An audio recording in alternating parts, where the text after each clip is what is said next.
Welcome back to our midweek moment together. Through this series, we've been learning how to make our work matter by sharing the gospel and living out our faith in the workplace. Let's join Pastor Stephen and some of our own church members as they discuss how to make your work matter. All right, well, thank you guys so much for giving me a couple moments of your time to come and talk tonight more about faith and work and how those work together. So why don't you guys take a second and just introduce yourselves and tell us a little bit about your jobs. What do you guys do? My name's Derek Bowles. I'm the owner of Bowles Insurance in Gretna, Louisiana. I attended Southeastern Louisiana University and graduated with a bachelor's degree in accounting. After that, I worked at what was my summer job, became my full-time job at Southern Abstracts in Gretna, Louisiana. And my dad had a small agency at the time, and he talked to me, encouraged me about getting my insurance license. After some time of contemplating on it, I ended up getting my license and was just going to sell on the side. After I made my first sale, I realized it's something that I really did like to do and that I could make a promising career out of, and it became a full-time job for me after that. In doing that, not too long after that, he and I became partners, and here we are now. Danielle, tell us a little bit about yourself. Introduce yourself, tell us what you do. So, hi, my name is Danielle Bowles. I am a registered nurse, and I knew from a very young age that I was very passionate about working with people. I'm currently at a large dialysis facility where I teach our patients to do their dialysis at home. Very cool. I love how both of y'all's jobs, they're very different jobs, but at the same time, you guys are both like in the people business. You're both in the business of connecting with people and building relationships and maintaining relationships and things like that. In your jobs, how does your faith influence your job? It looks really different for a lot of different people. It looks different on a day-to-day basis or things like that. But if you guys could talk for a few minutes about how does your faith influence your job, or maybe not necessarily your job, but how does your faith influence you while you're at work? So I know I wouldn't be who I am today if it weren't for my faith. It's what grounds me, comforts me, and allows me to continue doing day-by-day trials that come my way. In my job specifically, I am fortunate enough to be able to have a close relationship with my patients. I see them several times a month, and I like to encourage them just because they are dealing with a diagnosis of end-stage renal disease, so it can be, sad at times for them. Right. Derek, how about you? How do you feel your faith influences your work or your job? So anybody that knows me knows that my job doesn't stop when I leave the office. We can go out to dinner, we can go to the grocery store, I can come to church. People's gonna ask me about insurance. They're gonna ask about their claim, ask about their deductible, ask about their quote that they're waiting on, or whatever it may be. So with that comes, you have to live your life according to how people are seeing you, which fortunately I've worked hard, and now, I do try to live a more positive life. However, anyone that does know me and knows me well, they know that I'm not a perfect man and that my past has led me to where I am today. About 5 years ago, so my little boy was 5 years old when I went through my divorce. That left me very alone, stranded. I was struggling, and I was struggling physically, mentally, and most importantly, spiritually. Through that, I knew the one thing: I needed to find God, and I needed to provide a positive example for my son. So what I did opposite of what everybody thought I would do. I stepped back, I prayed a lot, I thought a lot, spent many nights crying, begging God to help me, pull me out. Help me out, let me find a way. And if and when he did that, I promised him over and over again that I would be a positive example for everyone that I came in contact with who may be going through the same thing at the same time. I love that part of your story where you said, you pulled back from everything and kind of took some time to focus and say, okay, how do I realign? What do I need to get right? What do I need to get figured out in this moment? Because so many times what we do is kind of the opposite of that. We go into a dark moment or a bad moment, or we have something happen in our life that we're not expecting or we're not prepared for, and we think, okay, I gotta push harder, I gotta go more, I gotta do more, I gotta just bury my nose and keep running, type thing. That's such a great reminder that sometimes the best thing we can do is pull back and say, okay, I need to evaluate some things and figure out what's going on around me.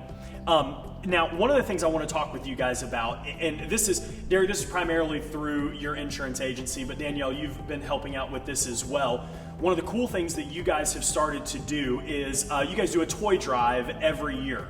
So tell me a little bit about the toy drive that you guys do. How did it start, and kind of where did that sort of come from through your insurance agency? So actually, part of me changing my life, and after everything had occurred and life settled down, Danielle and I were dating at the time, things were good business-wise, things were great with my son. I realized now it's time for me to fulfill my promise, and it's time for me to start doing what I can do to start giving back. I started with the idea of this Christmas drive to provide Christmas for needy children. And my goal behind it was so that my son can see what it truly means to help somebody that really needs it. Some kids don't get Christmas. Some families can't provide Christmas for those kids. And so I wanted to show him what it was really about, for him to come with me, experience giving out gifts to the kids. We started 4 years ago. And my goal when we started was to adopt 50 children. Through family, friends, business associates, we hit that 50 pretty easy. And I think we even went to 75 or 80 the first year. Second year, we was at 125. Third and fourth year, we just wrapped up our fourth year last December. We were over 200 in the third and fourth year. We went from doing one little school to 3 and 4 schools. Last year, first year we did Jefferson Parish Head Start School, the first 2 years. 2 years ago we did Plaquemines Parish, at all of their Head Start schools. And last year we did 2 schools in Lake Charles, but they were bigger schools. And we chose Lake Charles last year because they had got devastated by the hurricanes that had passed.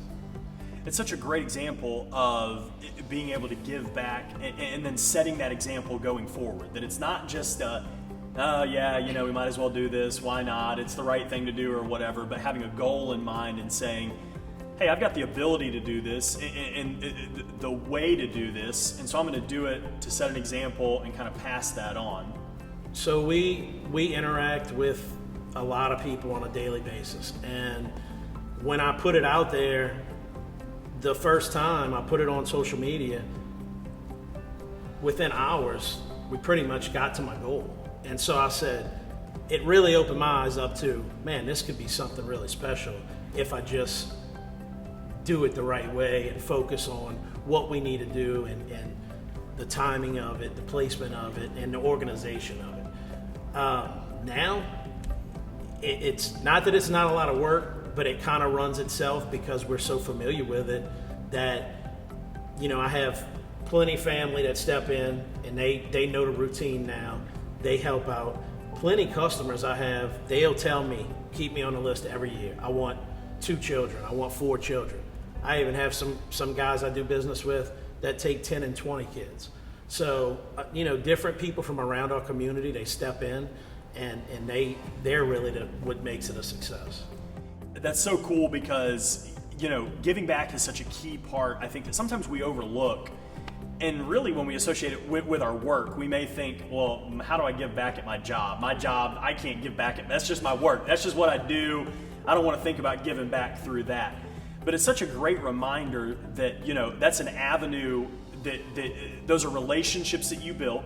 Those are people that you begin to know that are now turning that thing into a major outreach and something that is changing lives and changing a lot of people's lives. That's such a cool way to think about it.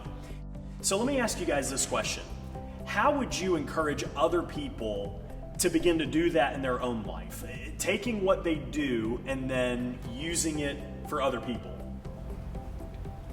I would just say embrace the gifts that God has given you. We all have special gifts, and if you know what they are, use them. If not, learn them. We can all make an impact on different people, whether it's by a listening ear, a small chat, encouragement. You never know what impact it's going to have on someone's life. I would say use your story. Use your downfalls, use your negatives and your positives, and use that not only to be a positive example, but to show people, what to do, to reach out to somebody, to, use those things that you may not want to talk about. It may be hard to talk about. It may be quite shameful to talk about. But if you're afraid of it, you don't know what their vice is, or what's holding them back, or what's causing them to not seek out God at that time. And so use that story and talk to them about it, because you may find out that they have a lot of the similarities that you have, or a lot of problems that I may once have had. And in doing that, they may just find what was my Pastor Mike or what's now Danielle Rhodes Bowles. It's amazing how when we give back, what it does is it opens a door for relationships. It opens a door for interaction with people and to be able to connect with people. And you guys are exactly right. In those moments, you never know where those conversations will lead. You never know what impact might be had just simply taking the time to give back. Whether it's through giving to families that are in need, whether it's sitting with a patient and holding their hand and saying, hey, you can do this. You can make it through this. We're going to be okay. We've got this. Those moments of giving back, they really, in our work, really begin to unlock for us the opportunity to then share faith and then to say, hey, it's okay. We're in this together. We can do this, and help people push through something that they may look and say, I don't think I can do this, or this is overwhelming to me. Well, thank you guys so much. I really appreciate y'all coming and sitting with me for a few moments. I appreciate you guys being willing to talk about your jobs and talk about what you do and how your faith influences it, and I just really appreciate it.